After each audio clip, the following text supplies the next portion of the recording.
Good evening बच्चों। Teaching of NCERT class में आपका स्वागत है। आज पढ़ेंगे हम हिंदी साहित्य का इतिहास। हिंदी साहित्य का काल विभाजन देखते हैं। हिंदी साहित्य में 4 काल विभाजन हैं। पहला आदिकाल, जिसको हम वीर गाथा काल के नाम से भी जानते हैं। सतवंत 1150 से 1175 लगभग माना जाता है। दूसरा है भक्ति काल, जिसे हम पूर्व मध्यकालीन के नाम से या मध्यकाल के नाम से जानते हैं।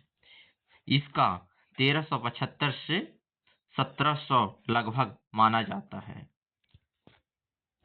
1375 से 1700 लगभग माना जाता है। तीसरा है रीतिकाल, जिसे हम उत्तर मध्यकाल के नाम से जानते हैं।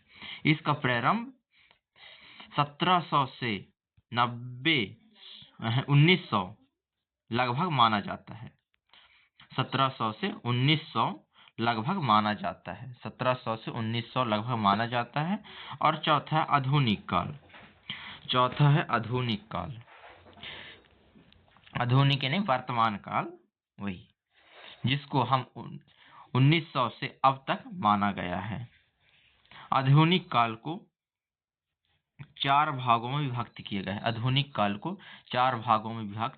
किया गया है। पहला है गद्य साहित्य, दूसरा है भारतेंदु युग, तीसरा है द्विवेदी युग और चौथा है प्रगतिवाद युग। अब देखेंगे आदि काल को कई विद्वानों ने अलग अलग नाम से पुकारा है। आदि काल को कई विद्वानों ने अलग अलग नाम से पुकारा है। पहला जानेंगे आदिकाल विभिन्न नाम। आदिकाल का विभिन्न नाम देखते हैं। आदिकाल का विभिन्न नाम। दूसरा है आदिकाल।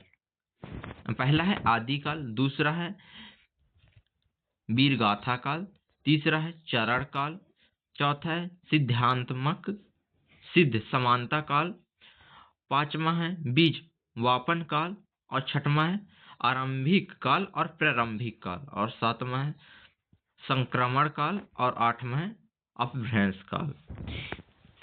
अब देखेंगे विद्वानों का नाम। इन आदिकाल को किन किन नाम दिए गए, मतलब जैसे आदिकाल को किस आचार्य ने नाम दिया, ये देखेंगे, मतलब इनका विद्वान कौन है।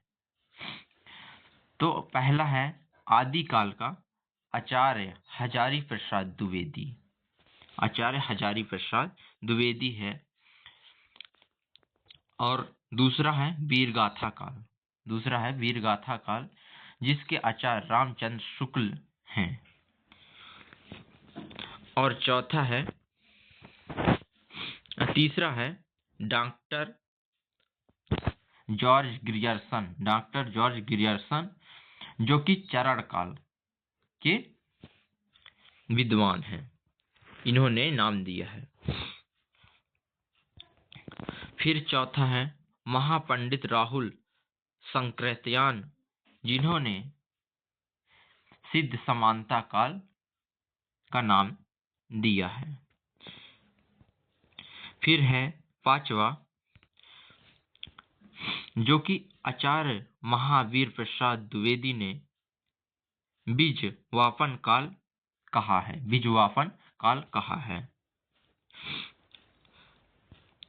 फिर छठवां है मिश्र बंधु, जो प्रारंभिक काल और आरंभिक काल कहा है। ये प्रारंभिक काल और आरंभिक काल के विद्वान हैं, मिश्र बंधु।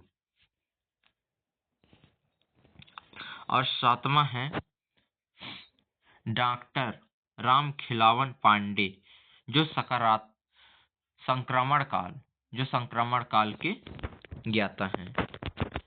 इन्होंने संक्रमण काल को नाम दिया है। आदिकाल का ही विभिन्न नाम लेके बुलाया गया है, कहा गया है। 8वां है डॉक्टर धीरेन्द्र वर्मा। डॉक्टर धीरेन्द्र वर्मा जिन्होंने आदिकाल को अपभ्रंश काल नाम दिया है, अपभ्रंश काल नाम दिया है। फिर आगे देखेंगे भक्ति काल पढ़ेंगे।